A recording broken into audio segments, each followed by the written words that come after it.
आप तमाम से गुजारिश ये है कि ये कानून नहीं बनता अगर चंद्रबाबू नायडू, चिराग पासवान, नीतीश कुमार, कुमारस्वामी, अजीत पवार और जब तक आप इनको सियासी तौर पर शिकस्त नहीं देंगे, इनका दिमाग ठिकाने आने वाला नहीं है।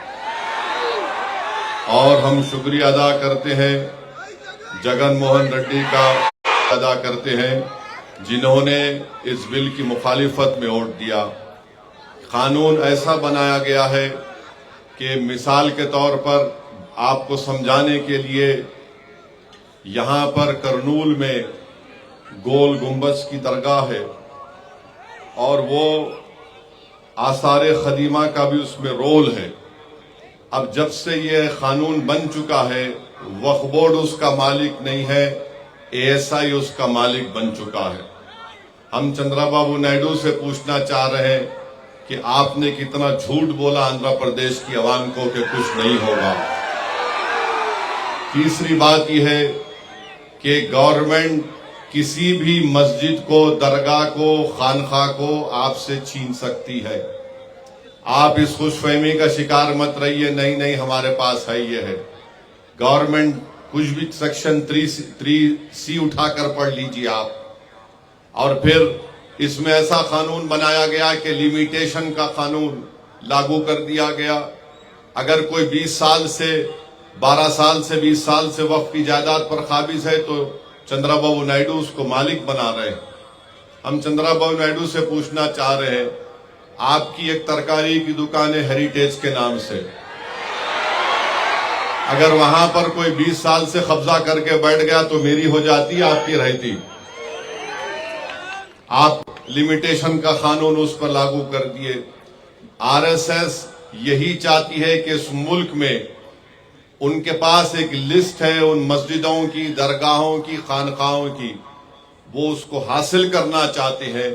और चंद्रबाबू नायडू और पवन कल्याण ने आरएसएस के एजेंडे को सामने बढ़ाया है और आरएसएस को इस मुल्क के सेकुलरिज्म को खत्म करने के लिए, इस मुल्क के आइन को, कॉन्स्टिट्यूशन को कमजोर करने के लिए चंद्रबाबू नायडू ने बीजेपी का साथ दिया। आंध्र प्रदेश में यकीनन तरक्की होनी चाहिए, मगर चंद्रबाबू नायडू आंध्र प्रदेश की आवाम को झूठ बोल रहे हैं। मैं अमरावती के लिए कर रहा हूं। चंद्रबाबू नायडू अमरावती के लिए नहीं कर रहे हैं, सिर्फ अपने खानदान और दोस्तों के लिए आंध्र प्रदेश की बलि लगा दिए दिल्ली में। कोई अमरावती का काम क्या हो रहा है बताओ आप। मगर अल्लाह का करम है कि हम देख रहे हैं कि इतने कम अरसे में 2024 में इलेक्शन हुआ। आंध्र प्रदेश की आवाम में अभी से चंद्रबाबू नायडू के खिलाफ गुस्सा पैदा हो चुका है और मुझे यकीन है कि इंशाअल्लाह ताला ये गुस्सा और बढ़ेगा और चंद्रबाबू नायडू को इलेक्शन, जब कभी भी लोकल बॉडी के इलेक्शन होंगे या अगर कुछ भी इलेक्शन हो, मेरी आपसे गुजारिश है कि आप इसका मौसर जवाब दीजिए। हमारे जो भाई तेलुगु देशम पार्टी में बैठे हुए हैं, अगर नायडू आपकी बात को नहीं सुनता, आप निकल जाओ पार्टी छोड़ दो पार्टी को। आप कुछ नहीं कर सकते। देखो ये कानून मस्जिद को छीनने के लिए बनाया गया, ये कानून दरगाहों को छीनने के लिए बनाया गया, ये कानून खानकाहों को, कब्रस्तानों को छीनने के लिए बनाया गया है। जब तुम्हारी और मेरी पहचान मस्जिद से है, इख्तलाफ हो सकता है, मैं आप कोई दूसरी पार्टी में होंगे, मगर जब बात शरीयत की, मस्जिद की आती है तो मैं आपसे अपील कर रहा हूं कि आप बेखौफ होकर टीडीपी को छोड़ दीजिए और पैगाम दीजिए कि आप कभी भी संविधान पर, कॉन्स्टिट्यूशन पर, शरीयत पर, मस्जिद पर कोई कॉम्प्रोमाइज नहीं करेंगे। मेरे भाई, मैं आपको बता रहा हूं कि चंद्रबाबू नायडू की तायद से क्या हो रहा है। मुजफ्फरनगर में यात्रा शुरू होती है, वहां पर संघ परिवार के लोग चले गए एक दुकान पर, जाकर कहा कि तुम्हारे पास नाम क्या है। उसने कहा नाम से क्या मतलब, उसका आधार कार्ड पूछे, आधार कार्ड नहीं था। उससे कहा कि तुम्हारी दुकान का नाम ये क्यों है? उसने कहा मेरी मर्जी है। तो उससे कहा तुम्हारा पैंट खोल के दिखाओ हमको। नहीं, ये हुआ है, मजाक की बात नहीं है। फिर बाद में शख्स ने कहा कि मैं पैंट नहीं खोलूंगा, तो उसको गाली गलौज की गई। बाद में मालूम हुआ कि जिसको गुस्सा कर रहे थे, गाली दे रहे थे, उसका नाम गोपाल है।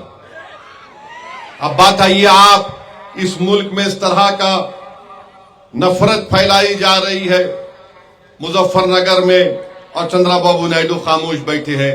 चंद्रबाबू नायडू से हम पूछना चाह रहे हैं, दत्तात्रेय होसबोले ने कहा कि संविधान में से सेकुलर और सोशलिज्म के वर्ड को निकालना चाहिए।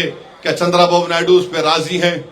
अगर राजी नहीं है तो चंद्रबाबू नायडू को पब्लिकली कंडेम करना चाहिए दत्तात्रेय होसबोले के बयान को, कि बेसिक स्ट्रक्चर का हिस्सा है हमारे संविधान का।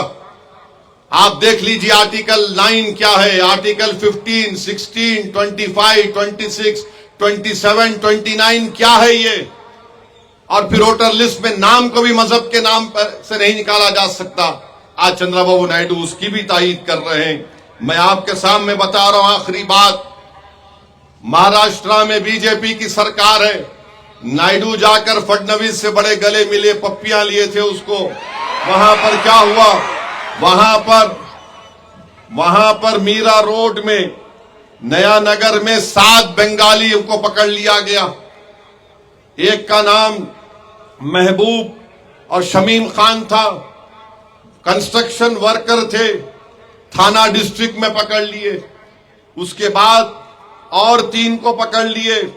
उसके बाद मियां बीवी को पकड़ लिए, फजल, मदल और तस्लीमा को। इनको पुलिस ने इनका आधार कार्ड देखा, बोले कि नहीं तुम बांग्लादेश के हो। उसने कहा मुर्शिदाबाद का हूं, बोले नहीं। फोन निकाला, फोन फेंक दिए। उसने पैन कार्ड दिया, पैन कार्ड फेंक दिए। इन 7-8 हमारे बंगाली मुसलमानों को जो हमारे देश के हैं उनको बिठाकर बंगाल पहुंचाकर बीएसएफ के हवाले करके, बीएसएफ वालों ने उनको खूब पीटा और उनको ले जाकर ढकल कर बंदूक की नोक पर भारत के बॉर्डर से निकालकर बांग्लादेश के बॉर्डर में फेंक दिए। ये हो रहा है चंद्रबाबू नायडू। आपको अपनी कुर्सी की पड़ी है, हमको हमारे देश से बंगाली जबान बोलते थे। एक शख्स ने कहा कि मेरे पास 5-8 हजार रुपये थे, बीएसएफ के लोगों ने 7,500 रुपये छीन लिए मुझसे, बांग्लादेश में ढकल दिया उनको। फिर बंगाल की पुलिस ने पूरा भिजाया, कागजात भिजाए कि यहां के रहने वाले 3 बॉर्डर है, उत्तर दिनाजपुर, कोच बिहार से ढकल दिए 7 के 7 लोगों को। बताइए क्या हो रहा है हमारे देश में। अरे अगर आपको महाराष्ट्र में बंगाली बोलने वाले बांग्लादेशी नजर आ रहे हैं, मैं नरेंद्र मोदी से ये कह रहा हूं, भारत के वजीर आजम से, अगर आप जबान को देखकर ऐसा कर रहे हैं तो क्या आप में इतनी हिम्मत नहीं है कि वो 4 जालिम लोग जो 26 हमारे हिंदू भाइयों को पहलगाम में गोली मारे, वो कहां छुप गए? निकालो उन जालिमों को मोदी। आप सिर्फ बंगाली जबान बोल रहे हैं। उनका एयरपोर्ट पे, पूना एयरपोर्ट पे उनका आधार कार्ड फाड़ दिए। बेचारे का 25,000 का स्मार्टफोन रख लिए हजरत पुलिस। आप बताइए क्या हो रहा है हमारे देश में। बहरहाल क्योंकि वक्त हो चुका है, मेरी आपसे गुजारिश है कि आप तमाम लोग मिलकर तेलुगु देशम को सबक सिखाएंगे, नहीं सिखाएंगे आप पवन कल्याण को बताएंगे कि सुपरस्टार आप है। आप बहुत ये जो आज उनको हजारों की तादाद में वहां पर मार दिया गया, अल्लाह उन फलस्तीनियों को भी सलामत रखे। अस्सलाम वालेकुम व रहमतुल्लाहि व बरकातहू।